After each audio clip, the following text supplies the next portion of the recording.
Queridos irmãos, é com o coração em alegria que mais uma vez aqui nos encontramos. E como para nós tem sido importante estes encontros. Ainda que não exista a manifestação efetiva do calor humano, do olhar que consegue descortinar as nuances. Nós temos invariavelmente exercitado a capacidade da conexão pelos sentimentos. E tal qual os alunos dos primeiros instantes, precisamos de uma ajuda lúdica. E os equipamentos, os smartphones, têm sido esse auxílio. Mas quem não pode dizer que ainda na brevidade destes momentos tenhamos sentido a presença um do outro? E como se isso não fosse suficiente, porque estes encontros têm profundidade.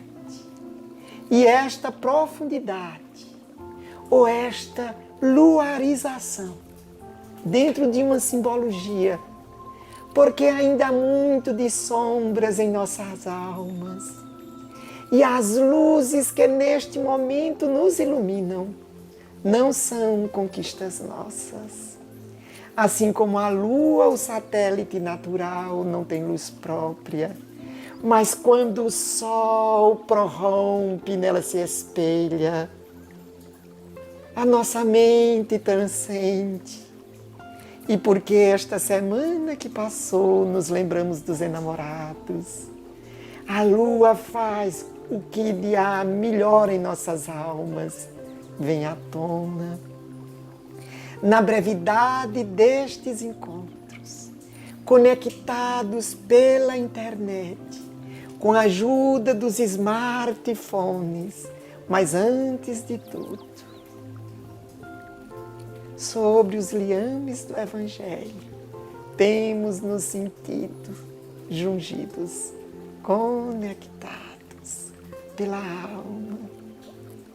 E porque falamos neste tom, vem-nos à mente Agostinho de Hipona, mais conhecido na história por Santo Agostinho, nascido e morto na África, na Numídia, atual Argélia. E ele tem uma frase que muito reflete esse instante. Quando ele diz: fomos criados para ti. E a nossa alma não descansa enquanto não pousar no teu coração. Há uma necessidade intrínseca no ser de encontrar-te. Só que nós temos procurado alhures, buscamos outros tantos caminhos, te acreditamos nas mais belas paisagens ou te utilizamos para as nossas conquistas materialonas, e porque nela não te encontras logo depois da conquista. O frio na alma ou o vazio no espírito. E deambulamos em tons da próxima meta, do próximo alvo. E de alvo material em alvo material, temos nos esfalfados, gasto as nossas energias e não atingindo o propósito, o lume. Então, Senhor, nós necessitamos deste encontro contigo. Me recordo de Humberto Roden, tão ingratamente esquecido. este teólogo, filósofo, que iniciou a sua trajetória como um jesuíta e que se torna esse expoente em seu cântico transcendental, onde falava do eu crístico, do eu cósmico, do eu que transcende as grossas paredes egóicas, performatada por uma sociedade perdida que deambula. Ele que traz para a humanidade as primeiras noções do espiritualismo universal. E ele que mistura ética com o despertar da consciência sob as luzes do Evangelho. Por isso que no seu cântico ele diz: fora do Evangelho não há salvação. Humberto Roden, que tem em torno de 65 livros, foi professor em universidades nos Estados Unidos, como a de Princeton, e aqui em São Paulo, na Mackenzie. Ele nos faz recordar do momento em que Paulo, em sua segunda viagem missionária, decide falar do Cristo no Areópago, na sede do conhecimento. Ali, queridos irmãos, onde Platão, Sócrates, Xenofonte falava na verve da retórica. É Paulo, quando caminha a condição de beduíno excluído do rebanho, o corpo sente os seus grandes deslocamentos. E ele, quando se adentra em Atenas, ele vê o templo do Deus desconhecido, Agnotos Theos.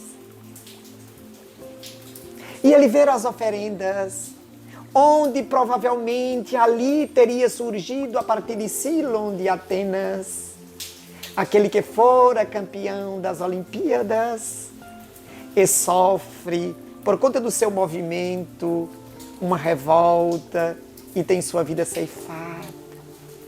Ele olha e, diferentemente daqueles irmãos que mergulham no estoicismo e no epicurismo, ele traz um encontro com o Mestre.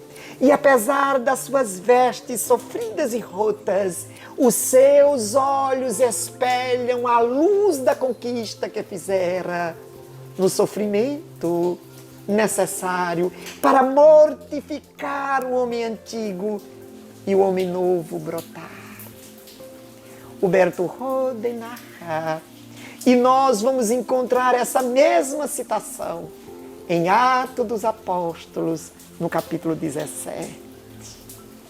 E quando Paulo abre o seu verbo, o seu hino, e faz com que todos parem, porque ele traz o conhecimento helênico, eivado da filosofia judaica. É como se o sopro, os favônios preenchidos e enriquecidos dos aromas da Galileia longínqua, pintados pelo conhecimento grego, se apresentasse àqueles corações necessitados, e todos silenciam e param. Mas quando ele fala do Cristo, viram as costas e partem. E muitas vezes nós aqui nesses dias poderíamos dizer: mas tu falas, porque eles desconheciam Jesus. Nós conhecemos. E em verdade, queridos irmãos, até parece que não. Se observarmos em profundidade, quão pouco há do Cristo em nossos atos. Quão pouco nós representamos Jesus. Em verdade, poderemos até percebê-lo, recitar as suas passagens, saber o evangelista sabermos o capítulo e o versículo, mas não encontra ressonância, ou raramente assim o fazemos. Então, queridos irmãos, há uma necessidade, porque quando nós olhamos a sociedade nos nossos dias, parece-nos que estamos diante de uma Babel contemporânea.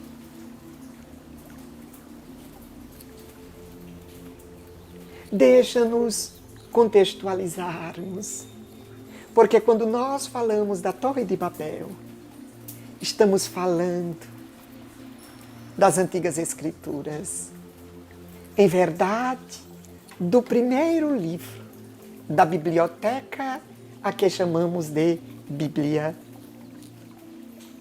E é comum nós, que somos detentores do conhecimento dos nossos dias, não termos tempo com as antigas Escrituras, porque costumamos dizer que ela não está atualizada, que são figuras, e nós queremos corrigir. Em verdade, ali está escrito em símbolos. O primeiro livro da Bíblia que nós conhecemos por Gênese, que em hebraico quer dizer Bereshit, no princípio, como era no princípio. E apenas para que nós entendamos, se conseguirmos fazer a leitura dos símbolos como este livro está atual, por exemplo, naqueles dias, um irmão tirava a vida do outro por conta de inveja. Ali existia adultério.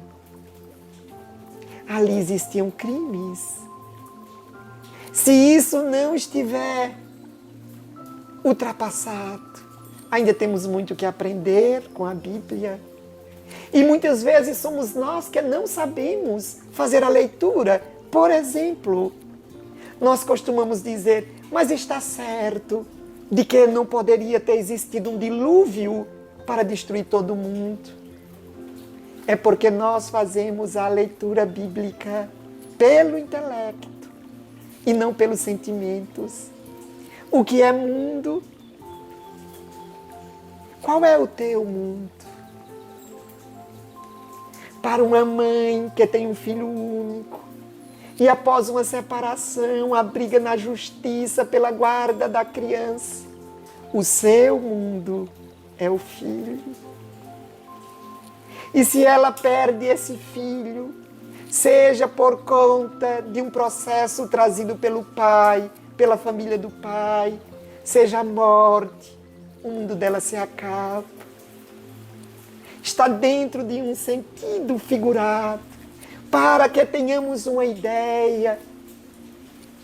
Aquele mundo que sofreu um dilúvio, tudo tem uma simbologia. O mundo se acaba com água, porque água é o princípio da vida.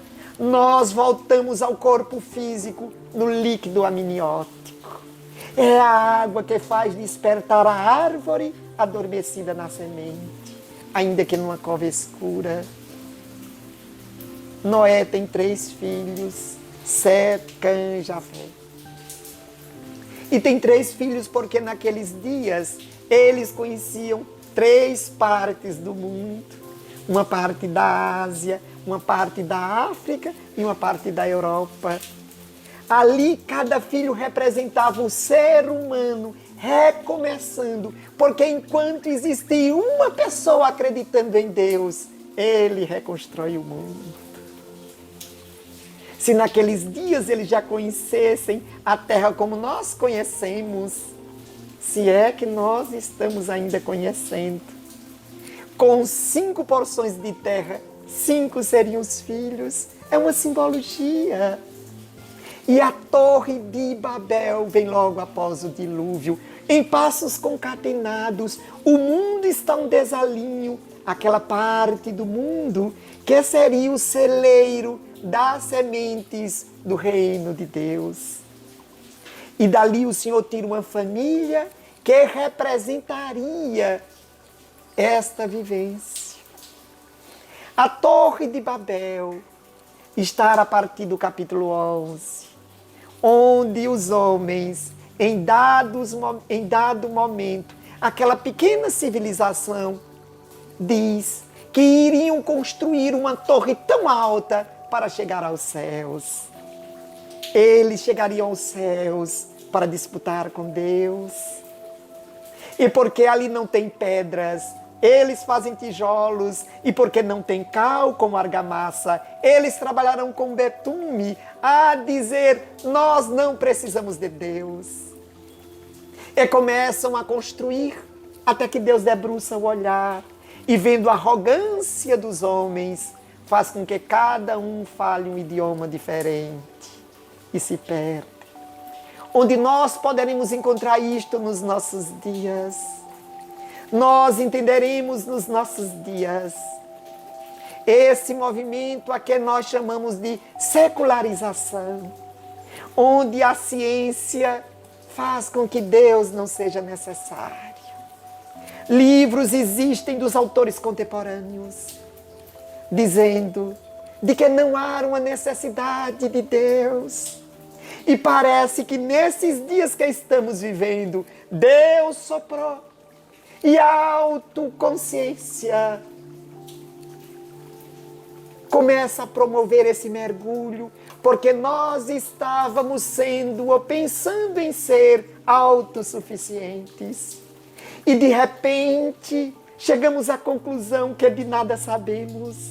No meio acadêmico, os conflitos, com toda a tecnologia, não conseguimos debelar um vírus que se incidia, que nos prendeu nas casas, que prendeu os grandes centros, que modificou as nossas vidas. E nós fomos convidados e estamos sendo assim, um tanto quanto complacentes. Fomos obrigados a procurarmos de novo Deus. Se há um cântico de dor, há uma rogativa por trás do sofrimento, um clamor.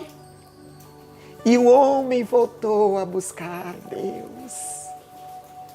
Porque os nossos dias estavam se apresentando como uma grande torre de Babel, onde as ideias mais absurdas, como uma panaceia, para diluir e extirpar todos os males da humanidade. E os males da humanidade são os equívocos ou as enxertias nefastas que fizemos em nosso comportamento. Então, queridos irmãos, nós queremos trazer um desses instantes onde a luz visita-nos, iluminando o mundo, descortinando o mundo, mas não o mundo lá fora. O mundo lá fora já era claro. Quando ainda no primeiro livro, Deus disse, faça-se a luz. Mas a luz íntima é conquista de cada individualidade. A luz íntima é proposta, meritória de cada ser. E Deus, por acréscimo de misericórdia, nos concede Jesus, Jesus de Nazaré, que já vem para quebrar todos os paradigmas. Jesus não vem mergulhar nas galés ricas e faustosas dos Césares, nem vem em todas as honrarias e cerimônias da civilização hebraica a partir do farisaísmo, mas vem na parte subjugada, na porção mais humilde, sob o domínio de Roma. E o Cristo entoa seu cântico, a estrela nasce, sob os olhares de júbilos de animais, pastores e pais. E o cântico entoa por sobre a terra, e uma luz do alto apontava a vinda do Messias, que nós ainda procuramos nos astros e não encontramos registro, porque queremos mensurar o Cristo por uma ótica do intelecto. E Jesus, queridos irmãos, a luz divina que toca a porta de nossa alma, não nos violenta, mas exige. Então nós poderemos trazer um personagem, João o Batista, o precursor, aquele que vem abrir as estradas, que ele diz: preparai as vossas veredas. Este que abre o suco, João, no solo das nossas almas. E ele nos dá a chave para que consigamos abrir a porta. Ele diz assim: é necessário que eu diminua para que ele cresça. Por conta de uma parte dos saduceus que não queria participar do sinédrio.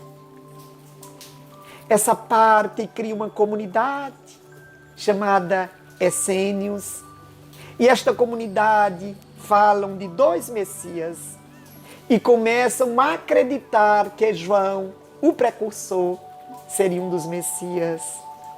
E João diz: é necessário que eu diminua para que ele cresça. Quantas vezes o homem contemporâneo, que domina a tecnologia, que sabe movimentar os elementos químicos, que faz pesquisas, que dominam o conteúdo da filosofia, não se acha tão senhor em seus títulos acadêmicos, em suas condições sociais, em sua evidência com seus inúmeros seguidores, ou então com sua conta bancária e as suas inúmeras empresas, evidenciando no mercado internacional. E ele começa a se sentir senhor. Mas para que nós possamos deixar que Jesus se adentre, é necessário que nós diminuamos. Isso, em uma abordagem psicológica, faz-se necessário que eu diminua o meu ego. Como dizia no Sócrates: só sei que nada sei.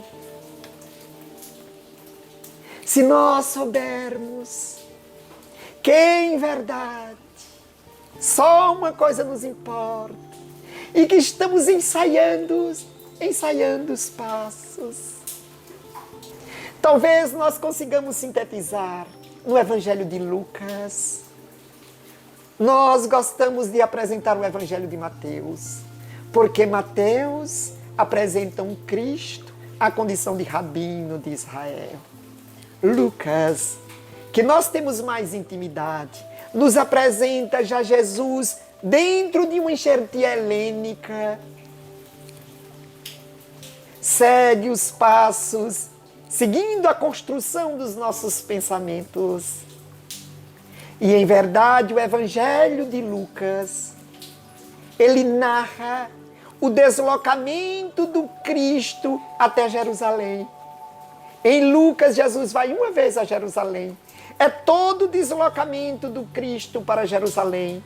E lá, a morte e a renovação. Nós vamos ter esse centro. Mas é importante que nós sintetizemos para a abordagem de hoje uma passagem. Enquanto Jesus se desloca para Jerusalém, ele passa em Jericó. Em Jericó nós sabemos do contato dele com Zaqueu, mas é um pouco antes disso. Zaqueu está no capítulo 19. Nós queríamos falar do capítulo 18, a partir do verso 35. Ali, Jesus vai passando, narra-nos o evangelista Lucas. E em torno dele as pessoas. E onde tem pessoas tem alarido, tem barulho. E aquele barulho desperta um cego de nascença que ali está sentado e pergunta por quê? Dentre as características das compensações, quando nós temos um dos nossos sentidos limitados, nós aguçamos outro, nós potencializamos outro. E então, queridos irmãos, ele escuta e ele sente, e ele pergunta o que é que está acontecendo. É que Jesus está passando, o profeta de Nazaré, sim, é ele. E ele começa a gritar, Jesus, filho de Davi, Jesus. E as pessoas começam a dizer, silencie, não faça isso. E ele clama, e Jesus o escuta. Imaginemos quantas pessoas não estavam clamando o nome de Jesus. E por que que Jesus escuta o cego? Porque provavelmente ele não tivesse a visão para outras coisas. Ele não clamasse a Jesus pelo patrimônio da matéria. O seu pedido ressoa, entra em afinidade com a exteriorização do psiquismo do Cristo. E Jesus pede, trazei-mo cá. E ele vem. E ali se encontra os olhos de Deus, a luz do mundo, diante do homem que representa o homem de todos os tempos, espiritualmente cego. E a luz divina humildemente se oferece. O que queres que eu faça? E a vontade prorrompe. A luz que busca as frestas. O recôndito que pede o hálito de Deus. E o cego responde, que eu veja, Senhor. Que eu vejo. E Jesus diz, tua fé te curou. Ah, queridos irmãos, hoje, tolhidos por conta desta pandemia, convidado ao mergulho mais íntimo, nos sentimos despidos, nus, ensombreados. E se clamarmos a Jesus, Senhor, Senhor,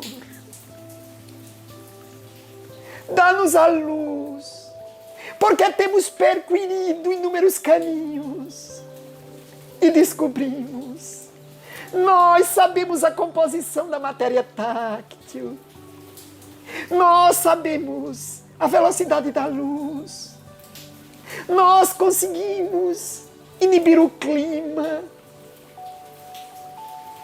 mas nós desconhecemos a nós mesmos. O homem, ainda somos um desconhecido. Ilumina-nos, Senhor.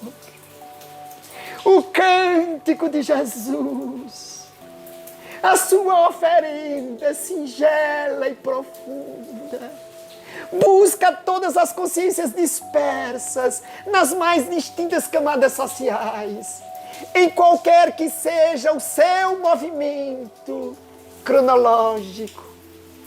O que queres que eu faça? E nós temos pedido tanto a Jesus, mas raros somos aqueles que imitamos o cego de Jericó. Que eu veja, Jesus. Porque estamos cansados da nossa cegueira. Na nossa cegueira, agimos como espinho e machucamos as pessoas mais próximas. Nesses dias, nós comemoramos o Dia dos Namorados. E nós tentamos quase sempre representar este dia com um presente, com um jantar. É claro que este agora tivemos que ser mais criativos. Hoje, por exemplo, um casal amigo está conosco e foi o convite que ele fez. Vamos participar da palestra com Vitor. Tivemos que ser criativos. Mas vocês já notaram? Quando nós amamos o casal de enamorados, vamos trazer esta metáfora. Quando as pessoas estão enamoradas, elas não falam e dizem tanto. Um olha para o outro e sabe o que o outro quer. Quem já saiu para jantar com um casal enamorado, eles falam que a gente não entende. Estão sentados à mesa, de repente cai um garfo. Um olha para o outro e dão altas gargalhadas. E a gente sobra, porque no cair do garfo tem uma história que quando caiu um lembrou o outro e compartilharam um momento engraçado. Quando nós estamos enamorados, nós sussurramos e o outro capta. Quando nós desconhecemos o amor, em uma discussão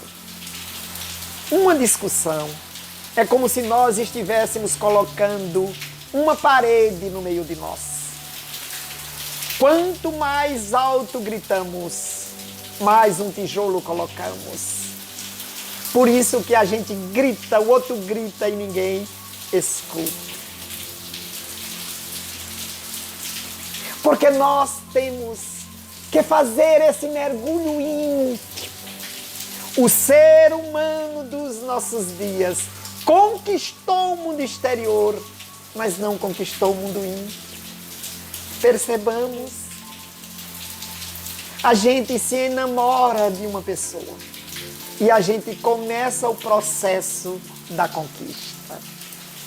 E esse processo da conquista vai de uma conversa, saber o que gosta, de oferecer flores, de convidar para um jantar e termina que a gente conquista. Não é o mais difícil. Porque ainda aí estamos conquistando outro, estamos conquistando fora de nós. Porque na grande maioria das vezes não conseguimos conviver. Porque para conviver nós temos que ter conquistado a nós mesmos. Nós temos que dominar os nossos ímpetos.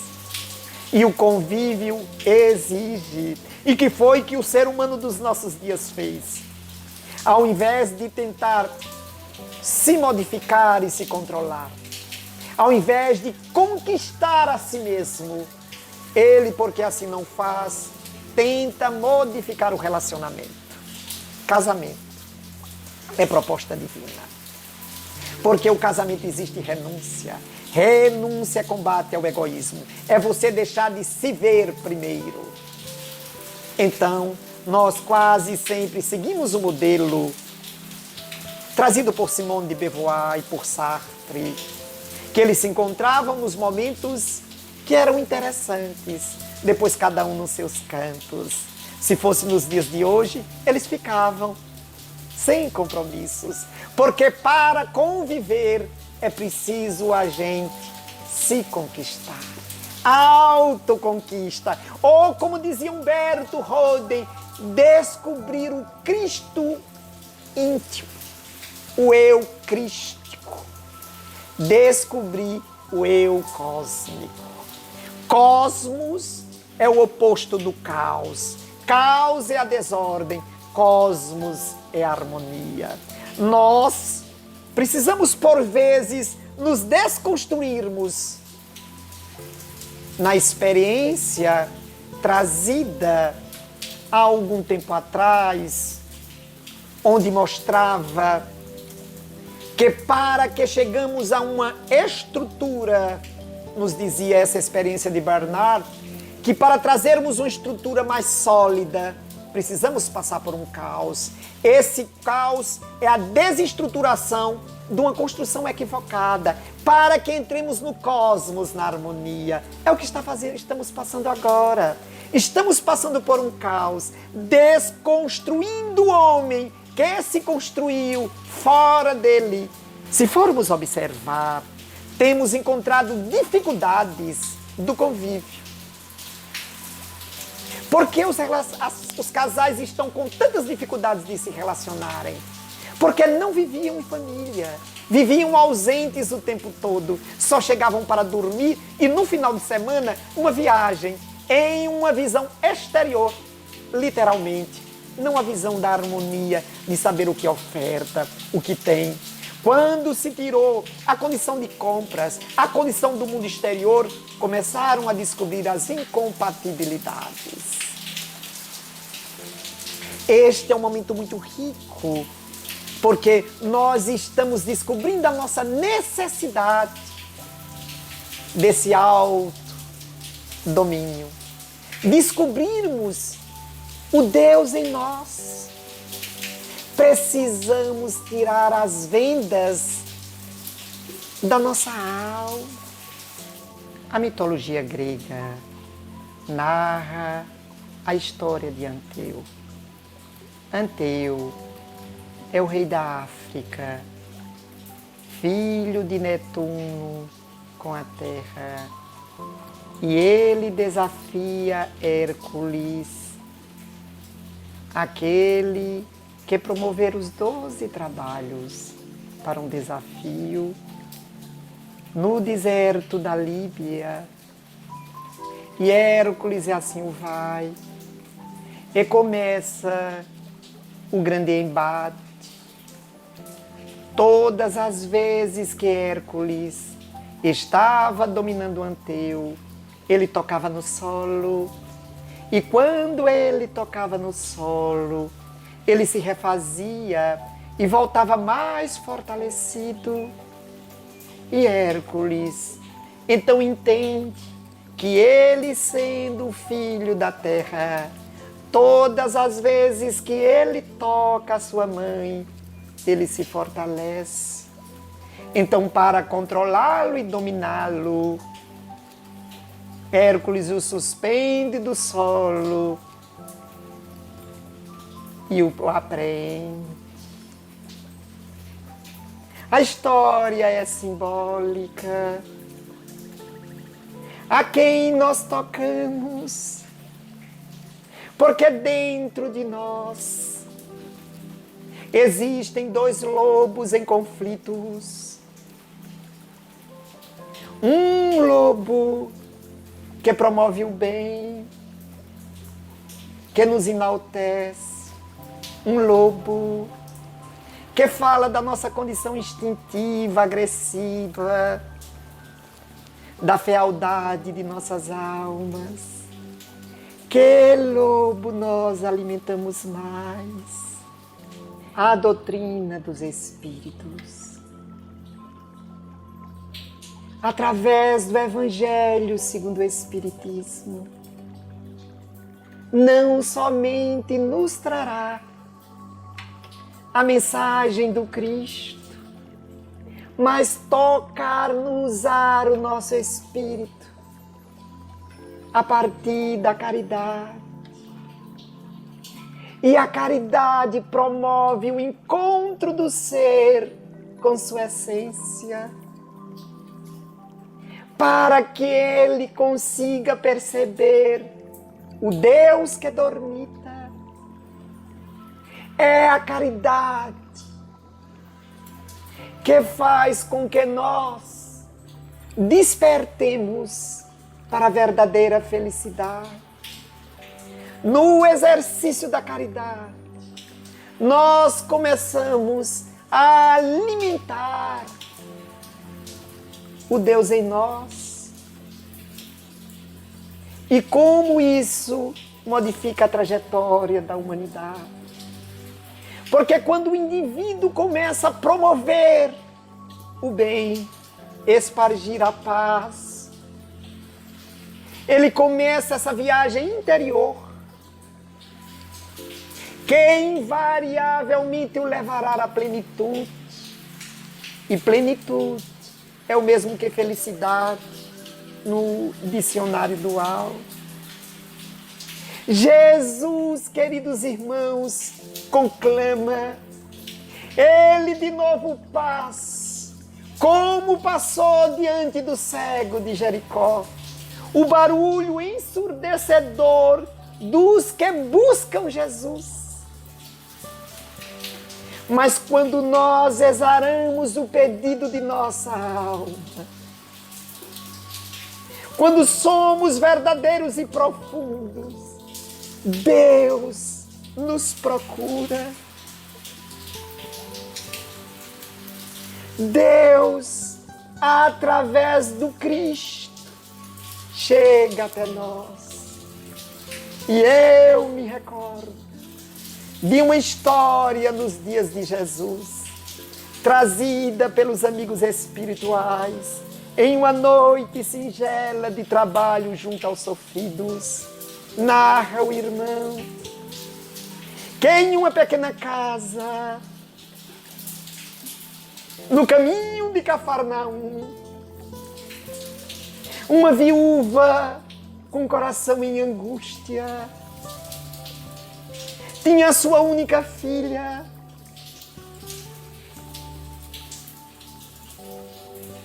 enferma, e todos os recursos dos conhecimentos daqueles dias ela já tinha lhe proporcionado. O quadro, no entanto, não se modificava. A febre alta, os delírios, ungüentos, tisanas, e não se modificava o quadro. E a noite se principiava, e ela de joelhos, nos moldes da lei mosaica, clamava. A vizinha que passava a porta lhe pergunta: por que o desespero, não sabes? A minha filha não demora a estar morta. Tu sabes das minhas condições. O que será de mim? Já não tenho marido. O que será de mim? E a vizinha lhe diz: já buscastes ajuda com o Nazareno, o profeta da Galileia? Sim, mas ele está tão distante, não sabes? Ele se dirige a Cafarnaum, ainda esta noite, passará não distante daqui. Por que não vai lá? Dizem que quando os pedidos são verdadeiros, ele atende. Inúmeros são cegos, coxos que andam, leprosos que se encontram limpos. Como eu poderia ir? Quem ficaria com minha filha? Eu fico enquanto tu vai. Não percas tempo. E ela se adentra rapidamente, um pequeno lanche, empurra aquilo que serviria de porta e, na verdade, peles de carneiro, e sai no princípio da noite. O deslocamento, tão difícil. Ele se aproxima daquele pequeno vale, e as pessoas já se encontram voltando. O coração se aperta. E ela, em desespero, escutava os comentários: graças a Deus, minha filha volta curada. Graças a Deus, eu volto andando. E ela, em desespero: meu Deus, todos já voltaram. E porque a imagem da filha única doente, ela não para e prossegue. No lugar aprazado, não mais ninguém. E o desespero lhe bate a alma. E ela clama: o que faltou no meu pedido? Quando, despercebido, o jovem se soergue. E ela lhe pergunta: Tu sabes para onde foi o Nazareno? E ele disse, eu aqui estou. E o que fazes aí? Eu te aguardava.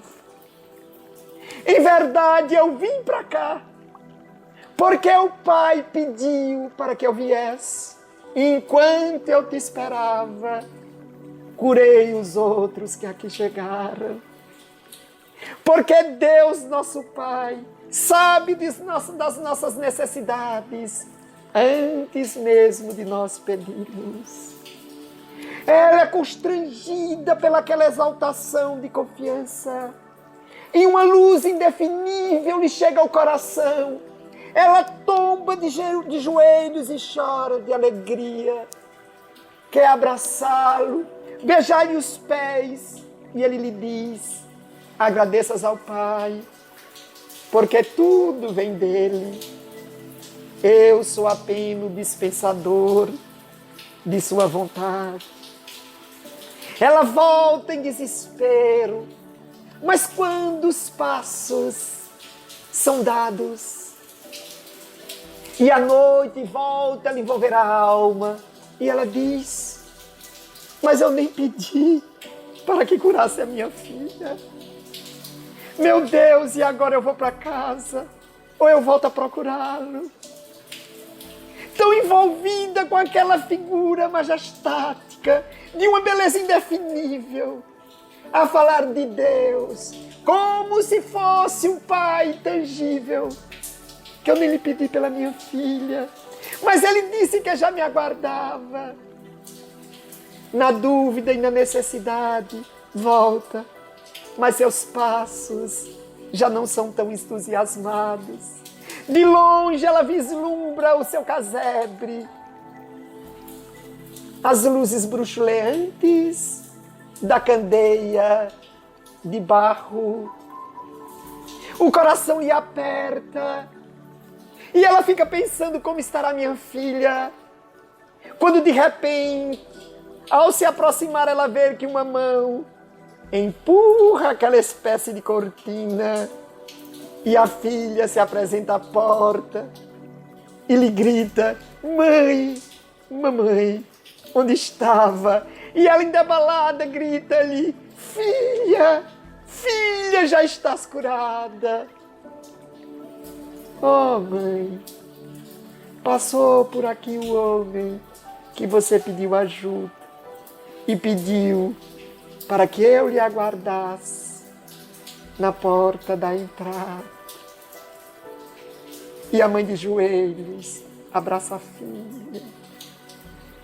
Deus há muito nos aguarda. E porque retornamos os nossos passos na jornada, Ele nos enviou Jesus como a alvorada de luz.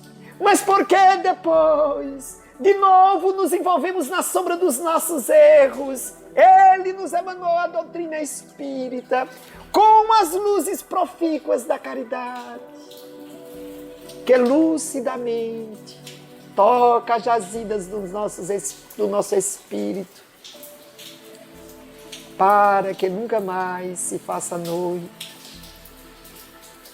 É hora, queridos irmãos, de pedirmos a Jesus que nos dê a luz, porque espiritualmente estávamos cegos. Que a divina paz do Mestre se assenhoreie do nosso ser. Uma boa noite para todos. Antes, porém, vamos fazer o nosso passo. Agora que as luzes nos osculam e que nos encontramos asserenados pela paz, talvez mais fácil fique se nos abstrairmos, fechando os olhos. E porque as angústias podem se transformar na noite escura, nos permitamos perceber a luz que vem em nossa direção.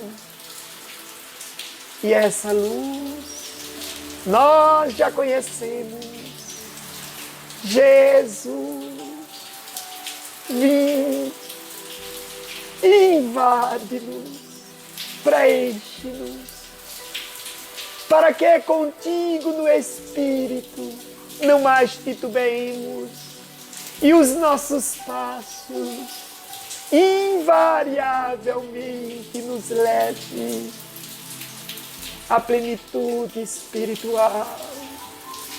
E esta plenitude nos mostra o nosso grande ideal de trabalharmos a partir de nós mesmos pela vivência do Teu Evangelho.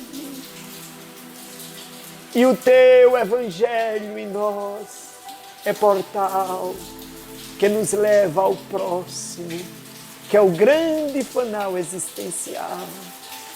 Jesus, cura-nos a alma, minimiza as dores do mundo, faz-se em nós fecundo, Senhor, para que nunca mais de Ti nos distanciemos. A todos, muita paz.